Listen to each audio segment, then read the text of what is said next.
अस्सलामुअलैकुम बिस्मिल्लाहिर्रहमानिर्रहीम। हम इंग्लिश से related presses and composition start कर रहे हैं। प्रेसेस राइटिंग में आज आपको बताऊंगी कि उसमें काफ़ी टिप्स एंड रूल्स क्या हैं, उसको कैसे राइट डाउन करना है।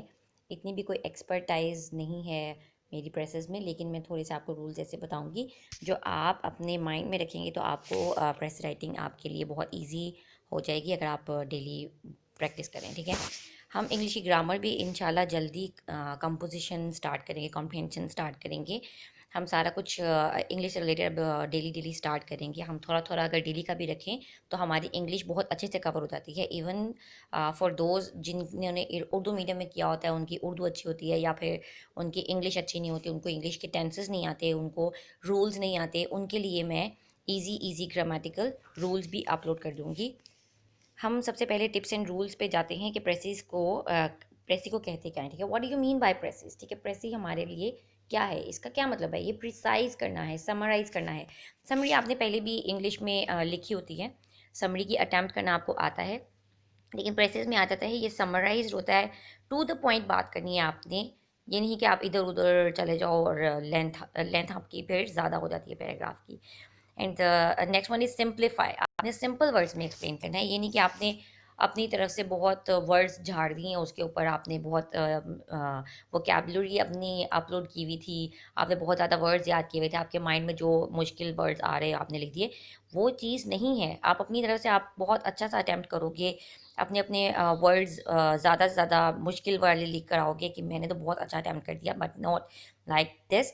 You have to write down in the simple words. इतने सिंपल होने चाहिए कि आप अपने किसी छोटे बच्चे से भी पूछो ना, लाइक 7 क्लास के या 6-7 क्लास के बच्चे से पूछ, आप अगर पूछो ना कि आप ये पढ़ो एक दफ़ा, तो उसको समझ आना चाहिए।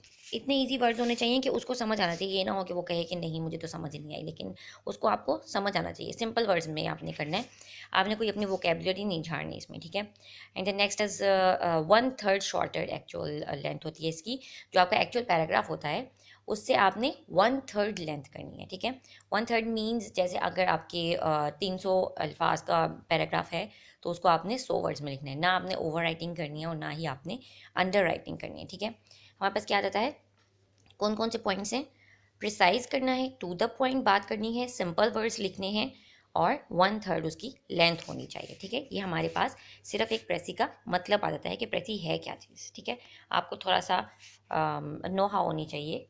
प्रेसी राइटिंग काफ़ी डिफ़िकल्ट और टफ़ टास्क है। अगर आप करना स्टार्ट करें, स्टार्टिंग में आपको मुश्किल लगेगा, लेकिन आप प्रैक्टिस करते रहें तो आपकी अच्छी स्टाइल हो जाता है, अच्छा लिखना आ जाता है आपको। ठीक है, tips to be kept in mind. आपके माइंड में क्या क्या होना चाहिए कि उसमें हमने क्या क्या करना है, आपके रूल्स क्या क्या हैं जो आपने प्रेसी के लिए अपने माइंड में रखने हैं। ठीक है, टफ वर्डिंग नहीं होनी चाहिए, मैंने पहले ही बताया, कोई भी मुश्किल वर्ड नहीं लिखना। सिनोनिम वर्ड्स जो आपने याद किए होते हैं, मुश्किल मुश्किल वोकेबुलरी याद की होती है, आप अपनी तरफ से बड़ा समझते हो कि मैंने बहुत मार्का मार लिया, मैंने तो बड़े अच्छे अच्छे वर्ड्स यूज़ कर दिए, लेकिन नहीं, आपने टफ वर्डिंग यूज़ नहीं करनी। Next is 1/3 shorter and simplified. Do not copy paste. आपने ओरिजिनल वाले पैराग्राफ से कोई कॉपी पेस्टिंग लाइन वगैरह की नहीं मारनी, आपने अपने वर्ड्स में लिखना है। की word of the given passage remains the same. Like अगर आप किसी एक टॉपिक पे किसी एक वर्ड की कोई स्पेसिफिक बात हो रही है, लाइक अगर आप ले लें लाहौर की बात हो रही है, लाहौर में ये होता है, लाहौर में पानी जमा हो जाता है बारिश से, कहाँ कहाँ पे पानी जमा हो रहा है, कहाँ कहाँ से पानी निकल रहा है, आजकल की गवर्नमेंट कैसा काम कर रही है, पानी निकल रहा है लाहौर में ऐसे, लाहौर लाहौर में वैसे। तो जो लाहौर वर्ड है हमारा, वो की वर्ड आ जाता है, उसको आपने वैसे का वैसे ही यूज़ करना है। ये नहीं यूज़ करना सिटी सिटी सिटी, आपने कुछ में आपने लाहौर का लाहौर ही यूज़ करना है। इट मीन्स की word remain the same. Okay, वो आपने ये नहीं कंसिडर करना कि ये हमारा कॉपी पेस्ट हो रहा है, लेकिन आपने लाहौर को वैसे एज इट इज़ ही लिखना है। उसके अलावा आप 3 वर्ड्स कॉपी कर सकते हो, लेकिन आपने इससे ज़्यादा कोई कॉपी पेस्टिंग नहीं मारनी। ये मैक्सिमम वर्ड्स हैं। ठीक है, रूल्स हमने क्या फॉलो करने हैं। ठीक है, सबसे पहले ये कि आपका स्टार्ट अच्छा होना चाहिए। इवन ऐसे राइटिंग के लिए भी अगर आप कोई पैराग्राफ स्टार्ट करो तो आपको स्टार्ट में 1 इंच स्पेस देनी चाहिए। आप किसी भी बुक को ले लो, उसके पैराग्राफ में स्टार्ट में स्पेस होती है। ठीक है, पैराग्राफ स्टार्ट करने से पहले 1 इंच की स्पेस होनी चाहिए। ठीक है, देन हमारे पास आ जाता है सीक्वेंस। सीक्वेंस आपने प्रेफर नॉट टू चेंज का मतलब है कि आपने चेंज नहीं करना।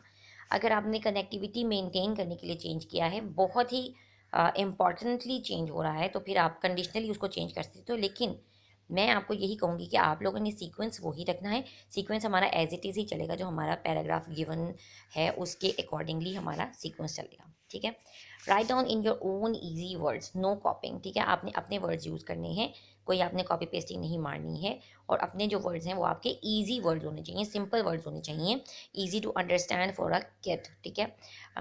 6-7 ग्रेड के स्टूडेंट के लिए वो ईजी टू अंडरस्टैंड होना चाहिए, ठीक है। रिमूव अननेसेसरी स्पीच, आपकी जो भी फजूल बातें हैं पैराग्राफ में आपने वो सारी स्किप कर देनी है, ठीक है। इनमें हमारे पास क्या आ जाता है, इन्वर्टेड कोमास में जो डायरेक्ट स्पीच होती है, he said inverted commas in blah blah, and any quotations any stories जो आपकी वो आ जाती हैं, वो आपने सारी स्किप कर देनी है, ठीक है। वो आपने राइट डाउन नहीं करनी, वो आप चेंज भी नहीं कर सकते हो, क्योंकि कोटेशन तो आप चेंज नहीं कर सकते हो ना, और आपने वो राइट डाउन नहीं करनी, वो आपने स्किप कर देनी है, उसको ख़त्म कर देना है आपने। नो नंबर्स, कोई आपने नंबर्स वगैरह नहीं देने, लाइक 197 आउट ऑफ 100 में आप मेजॉरिटी का वर्ड यूज़ कर सकते हो, 1947 में मिड 19th सेंचुरी यूज़ कर सकते हो, आप इस तरह कर सकते हो, लेकिन आपने डायरेक्ट नंबर्स को राइट डाउन नहीं करना चाहिए, ठीक है। एग्जाम्पल्स में आप जैसे कर देते हो Pakistan as this and as वो, अगर इस बच्चे ने ऐसे कर दिया है तो उस बच्चे जैसे कि उसने, उस तरह की आपने एग्जाम्पल्स भी रेफरेंसेस वगैरह नहीं देने, ठीक है। No noun usages except if the word is key word of the given passage, ठीक है।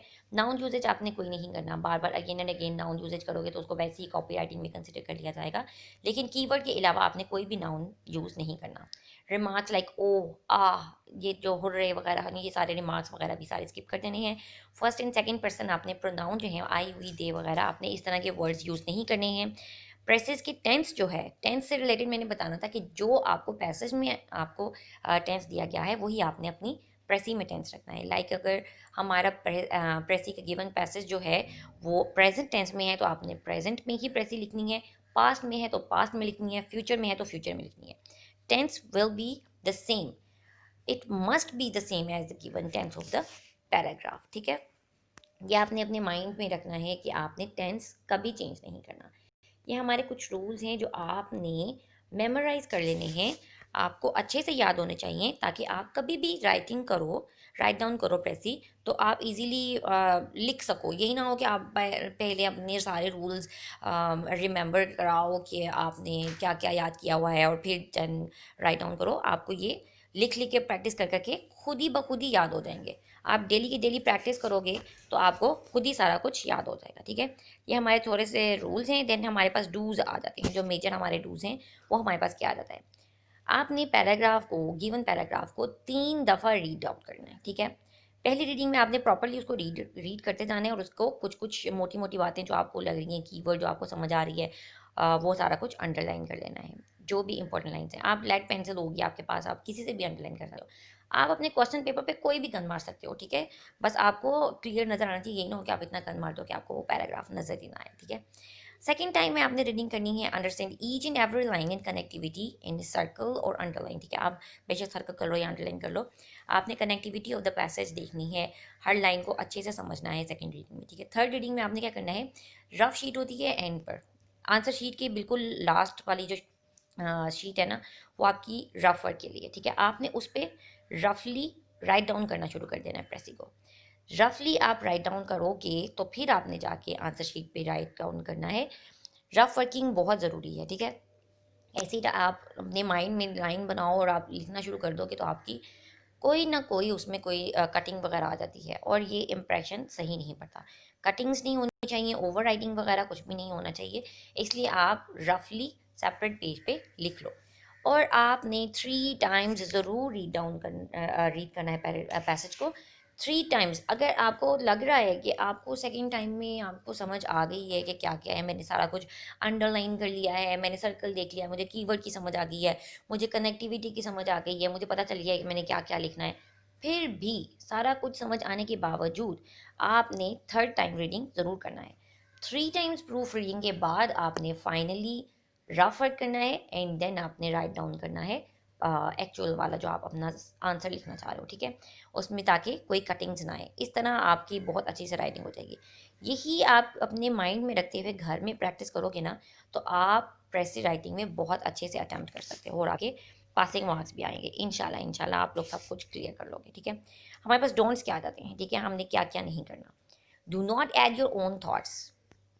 अपनी गप्पें ज़रूर बिल्कुल भी नहीं देनी, बिल्कुल भी नहीं देनी। अपना माइंड तो बिल्कुल ही स्किप कर देना है ना। आपने सिर्फ वही लिखना है जो उसमें मेंशन किया गया है। अगर आपको अपने हवाले से ना उस पैराग्राफ में कोई नज़र आ रहा है ना कि अच्छा मेरा ओपिनियन तो ये बन रहा है, वो आपने नहीं लिखना। लाइक अगर आपको वो बात पसंद नहीं भी आ रही ना, तो फिर भी आपने उसमें कि मैं तो ये सोचता हूँ, इस तरह की कोई भी बात नहीं करनी बीच में, ठीक है। अपनी तो वर्डिंग करनी ही नहीं है आपने, अपने थॉट्स, अपनी ओपिनियंस वगैरह कुछ भी नहीं लिखना, ठीक है। The next is no quotes, no proverbs and no idioms. जो भी हमारे इस तरह के प्रोवर्ब्स, कोटेशंस, डायरेक्ट स्पीच वगैरह और इस तरह के प्रोवर्ब्स वगैरह इन कोटेशंस वगैरह, ईडियम्स तो मोस्टली ये सारे ना डिफिकल्ट वर्ड्स में आ जाते हैं जो कि बच्चों को बिल्कुल समझ नहीं आती। बच्चों को तो वैसे भी 9th 10th में जाके ईडियम्स वगैरह कराते हैं ये प्रोवर्ब्स वगैरह भी, ये सारे इनको बिल्कुल भी समझ नहीं आते। So precis means simplify, so we don't have to use any of these, no quotations, no idioms, okay. Figurative languages में हमारे पास क्या आ जाता है कि मतलब जो स्टोरी है, इतना लंबा एक लाइन को फिगराइज किया हो, जैसे एक बच्चा टेबल पे बैठा है, टेबल इधर पड़ा था उधर पड़ा था, टेबल लाइट में पड़ा था या शेडो में पड़ा था, डार्क में पड़ा था, कहीं पे भी पड़ा था, ज़मीन कैसी थी, इस तरह की पूरी एक्सप्लेनेशंस देने वगैरह की कोई ज़रूरत नहीं है। ये सारी स्टोरीज स्किप कर देनी है। But the major point is the boy sitting on the table, okay, not write down any of the speech, unnecessary speech आपने बिल्कुल भी स्किप कर देनी है, ओके।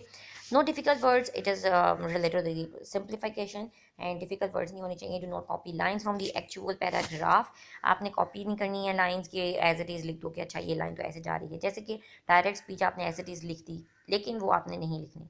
वो अगर आप चेंज नहीं कर सकते हो तो आपने लिखनी ही नहीं है, उसे स्किप करो, उसे गोला मारो, उसको छोड़ दो, उसको बिल्कुल भी नहीं देखना आपने, ठीक है। अगर आपकी बहुत ही ज़रूरी कोई उसमें से बन रही है तो आपने उसको इनडायरेक्टली लिखना है, in your own words, not the actual copywriting.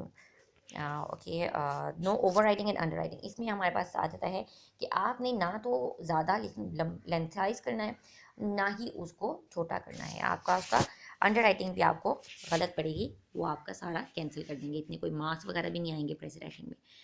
Length of precis, length of precis आपने कैसे करनी है, how to count the words, ठीक है। पैराग्राफ इतना बड़ा होता है कि आपके पास टाइम ही नहीं होता कि आप उसको काउंट करने बैठ जाओ। काउंट करने बैठ जाओगे तो आपको वैसे ही सारा टाइम इस तरह ही गुजर जाएगा।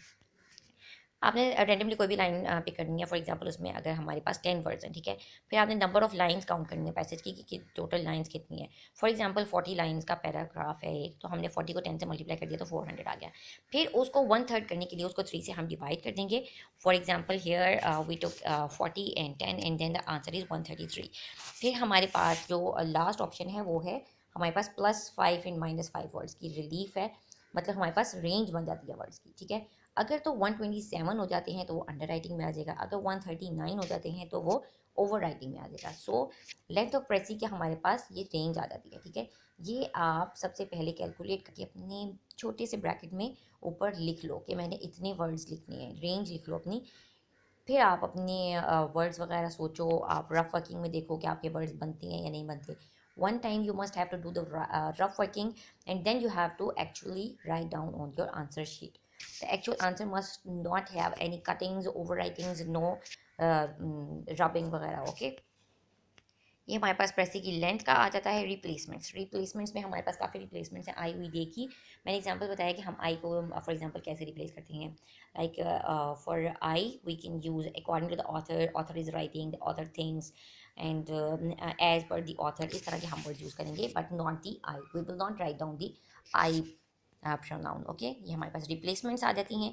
ये आपको आहिस्ता आहिस्ता प्रैक्टिस करके और भी रिप्लेसमेंट्स आपको पता चल जाएंगी। This is only for the use of I. अगर वहाँ पे आई मेंशन ही नहीं है तो हमने अननेसेसरी लिख नहीं देना। अकॉर्डिंग टू ऑथर वगैरह हमने ऑथर को बीच में लाना ही नहीं है, ठीक है। जब आई नहीं आ रहा तो फिर हम ऑथर को क्यों लेकर आएंगे, ठीक है। ऑथर को नहीं बीच में लाना, जहाँ पे हमारा आई यूज़ होगा वहाँ पे जाके हमारा होगा, ठीक है। No I uses, okay. Now keep in mind the rules of writing precis. अपने माइंड में रूल्स रखने हैं प्रेसी राइटिंग के, और डेली का डेली प्रैक्टिस पैराग्राफ के लिए फ्रॉम एनी बुक, किसी भी बुक को ले लें, उसका पैराग्राफ ले लें और उसको आप प्रैक्टिस करें, ठीक है। अपने रूल्स अगर आपको याद नहीं है तो आप स्टार्ट में साइड पे खोल के देख सकते हो कि आपने क्या करना है क्या नहीं करना। इसमें कोई टाइम लिमिट भी नहीं है, आपने घर पे प्रैक्टिस करनी है। स्टार्ट में आपको थोड़ा ज़्यादा भी टाइम लग सकता है क्योंकि आपको रूल्स याद नहीं है, लेकिन डेली डेली प्रैक्टिसिंग करने से आपका राइटिंग स्टाइल इंप्रूव होगा, स्पीड इंप्रूव होगी आपकी प्रेस राइटिंग की, और मेमोराइजेशन ऑफ द रूल्स। ठीक है, हमारे पास क्या क्या बातें आ जाती हैं। रूल्स ऑफ राइटिंग प्रेसेस को आपने माइंड में रखना है। प्रैक्टिस करनी है आपने डेली, किसी भी बुक में से किसी भी एक पैसेज की। ठीक है, और प्रैक्टिस हमारा क्या क्या करेगा, राइटिंग स्टाइल इम्प्रूव करेगा, हमारी स्पीड इम्प्रूव करेगा, और इससे हमारे रूल जो हैं वो आपको मेमोराइज हो जाएंगे, आपको याद हो जाएंगे। इवन आप डेली एक लाइन भी अगर प्रेसी राइटिंग के लिए करना शुरू कर दोगे ना, तो आपको आहिस्ता आहिस्ता सारे के सारे रूल्स याद होने शुरू हो जाएंगे। आपको खुद ही से माइंड में बैठते जाएंगे कि आपने ये करना है, ये नहीं करना, ये नहीं ऐड करना, और ये आपने किस तरह लिखना है, कितने वर्ड्स। काउंटिंग में भी इंप्रूवमेंट आ जाएगी कि आपकी लेंथ कितनी होनी चाहिए प्रेसी की, ये सारी आपको ईजी हो जाएंगी। सारे के सारे रूल्स खुद ही मेमोराइज हो जाएंगे, क्योंकि आप कोई एक भी काम बार बार करना शुरू कर दो तो आपको वो खुद ही याद होना शुरू हो जाता है। अगर आप स्टार्ट में कुछ करने ज़्यादा राइट डाउन नहीं करना चाहते हो, आप अभी स्टार्ट ले रहे हो सीएसएस की तैयारी के लिए, तो आप कोई भी एक लाइन ज़रा बड़ी पकड़ लो, 3-4 लाइनों की एक सेंटेंस पकड़ लो और उसको प्रेसी राइटिंग के लिए करना शुरू कर दो। उसमें आप इतना मैटर ना करो कि आपकी लेंथ कितनी है, क्योंकि अगर उसके इतने वर्ड्स बन रहे हैं कि उसकी 1/3 करके 6 वर्ड्स बन रहे हैं, तो 6 वर्ड्स की आपके प्रेसी मुश्किल हो जाती है। कभी कभी बन भी जाती है। It depends on you, on your grammar, on your words, how to simplify. Then आपने जो ग्रामर है, ग्रामर वर्क कैसे स्टार्ट करना है, डेली होमवर्क में आपको बता देती हूँ। अगर आप डेली की डेली करते जाएंगे तो आपकी ग्रामर भी ज़्यादा से ज़्यादा सारी कवर होती जाएगी साथ साथ। ठीक है, साथ साथ आप ग्रामर भी करें, कॉम्प्रीहेंशन भी आपकी, ये सारा प्रेसिज इन कॉम्प्रीहेंशन का एग्ज़ाम 100 मार्क्स का पूरा ही इवेल्युएट हो जाएगा। आपको पूरे के पूरे ये होमवर्क डेली का डेली रखेंगे। आप एक कोई कोई भी स्पेसिफिक टाइम रख लें अपने डे का, जब आप बहुत ही रिलैक्स हों, आप तब जाके करें। जो लोग ज़रा इंग्लिश जानते हैं वो उसी टाइम को रखेंगे जब उनको बिल्कुल ही फ्री फ्रू हो के ना, बहुत ही एक्स्ट्रा टाइम हो ना, तब जाके वो करेंगे। लेकिन जिनकी आप को पता है ये सारे उर्दू ज़रा होती है, और उर्दू मीडियम वाले जो बच्चे होते हैं उनको इंग्लिश इतनी नहीं आती होती, वो अपना कोई टाइम ऐसा रखें जब उनका माइंड ज़्यादा वर्क कर रहा हो, जब बहुत वो एक्टिव हों, तब वो जाके ये चीज़ें करें। ठीक है, डेली की डेली अगर वो आप 10-10 वर्ड्स भी रख लेंगे ना, तो ये इजीली हो जाएगा। 10 prepositions, 10 idioms, pair of words कर लें, एंटोनिम सिनोनिम वर्ड्स कर लें, जीआरई की वर्ड लिस्ट कर लें, उसमें काफ़ी सारे वर्ड्स हैं। I think 3000, more than 3000 words हैं। ठीक है, वो ही आप कर लें तो आपका ये सीएसएस का कवर हो जाएगा इंशाल्लाह। और एक पैसेज और a line practising for precis, इससे प्रेसेस राइटिंग भी हो जाएगी, और ये सारे जो है आपकी एमसीक्यूज़ वगैरह और बाकी क्वेश्चंस भी हमारे इससे कवर हो जाएगी। आप डेली के डेली ये आप रूटीन बना लोगे तो आपकी इंग्लिश इजीली कवर हो जाती है। ओके, इंशाल्लाह मैं ग्रामेटिकली भी कुछ रूल्स अपलोड कर दूँगी related to the use of noun, pronoun, forms of verbs, rules of the tenses, use of to, singular, plurals. ये सारे जो रूल्स हैं हमने सेंटेंस में कैसे यूज़ करने हैं, सेंटेंस मेकिंग के लिए जो हमारे डूज़ एंड डोंट्स हैं, वो मैं आपको इंशाल्लाह जल्दी अपलोड कर दूँगी।